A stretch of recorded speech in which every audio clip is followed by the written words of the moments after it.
NATO is creaking. Our foes are flexing their muscles, and the top brass's response? A letter soaked in HR babble, telling soldiers to steer clear of men-only clubs. There are times when a nation's decline is best measured not by its enemies, but by its memos. A superpower fades with a whimper, a bureaucracy dies in minutes, and a once great army loses its soul by writing about inclusivity. Last week, Lieutenant General David Eastman, MBE, the Deputy Chief of the General Staff, sent a circular to officers of the British Army instructing them to review their affiliations with private members' clubs, lest these august institutions offend the values of equality and respect. He wrote, "The British Army continues to evolve into a modern, inclusive, and forward-thinking organization. It is imperative that our practices, partnerships, and affiliations reflect the values we uphold." One almost chokes on the words. Not because equality is wrong, but because of the sheer tragicomic absurdity of seeing the British Army, the same organization that once stormed the Somme, held El Alamein, and bled in Helmand, descend into the language of human resources.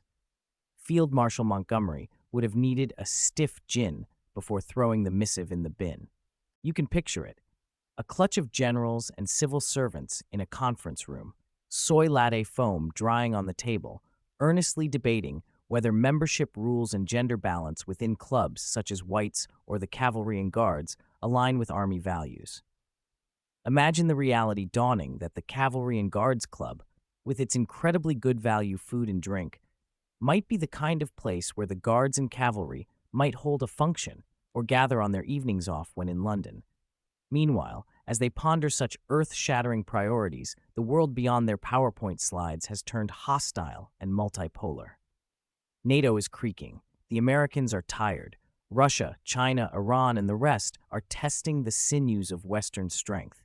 And the British Army's contribution to this new Cold War is now a gender audit of the billiards room. This beggars belief. The letter, in tone and diction, could have been drafted by the Department for Business Ethics or the John Lewis Partnership. It is polite, polished, and paralyzed by moral vanity, the new lingua franca of officialdom. The modern Army now speaks in the therapeutic register of the HR department: engagement, alignment, values, dialogue. Words that evade responsibility, words that smell of hazelnut latte and compromise. The tragedy here, however, is not a single act of bureaucratic folly, but what it represents: the complete psychological domestication of a military once defined by its earthy realism. The Army used to exist outside the polite anxieties of peacetime Britain. It was an institution built for dirty, necessary work. Now its senior officers sound like mindfulness coaches.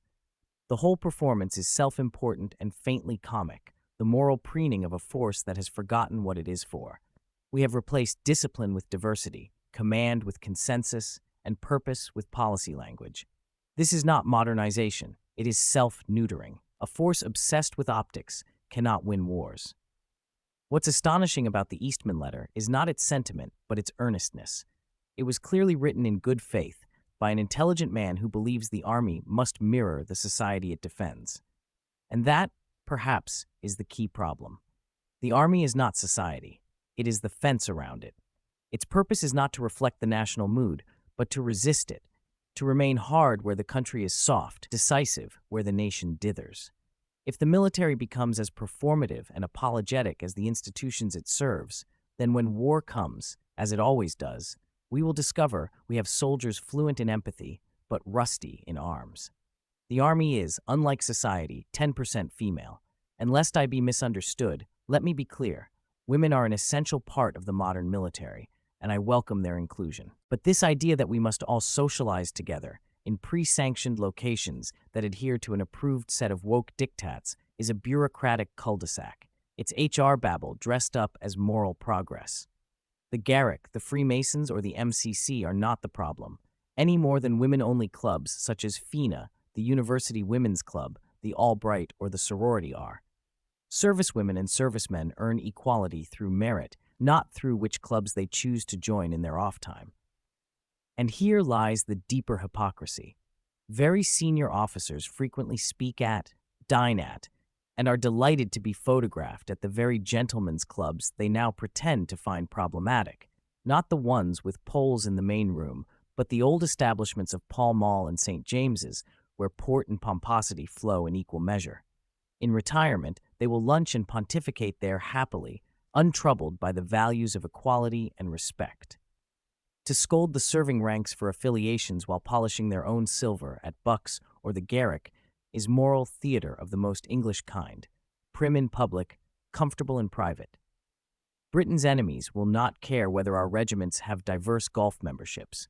They will care how fast we can mobilize, how many shells we can fire, and whether we still have the will to fight. The real measure of inclusivity in the Army is simple. Will the person next to you pull you out of a ditch under fire? Everything else is pageantry. The letter is a symptom of a class of officer terrified of appearing behind the moral curve. They wish to be liked, to be civilized, to be seen. But an army that wants to be liked is already half-beaten. Its job is not to be admired, but to be feared by its enemies and respected by its allies. The great irony is that the rank and file still understand this perfectly. It is only the top brass, cosseted, committee-bred, politically house-trained, who seem to have forgotten. What is missing is not cruelty, but seriousness. When institutions begin to talk like NGOs, they begin to think like them, endlessly reviewing, consulting, and apologizing, while the rest of the world gets on with reality. And so, as the global order fractures, the British Army busies itself with cultural housekeeping. It is difficult to decide which is more dangerous, the cynicism of our enemies or the self-absorption of our leaders.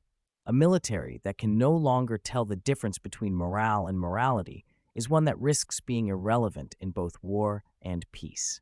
Disclaimer. North Breach Limited, Nutstuff trading name, is an appointed representative of Messels Limited, which is authorized and regulated by the Financial Conduct Authority. Nutstuff has made every reasonable effort to ensure the information provided in this communication is correct. But Nutstuff makes no representation nor any warranty as to whether the information is accurate, complete, or up to date. To the extent permitted by law, Nutstuff accepts no responsibility for any errors or misstatements, negligent or otherwise. Nutstuff, its associates, officers, or employees may also have interests in the financial instruments referred to in this information by acting in various roles. The information in this media is confidential. If you are not the intended recipient, you are not authorized to use the information in this media in any way. Nutstuff does not guarantee the integrity of any media or attached files. The view or opinions expressed are the author's own and may not reflect the view or opinions of Nutstuff. Electronic communications carried within the Nutstuff system may be monitored.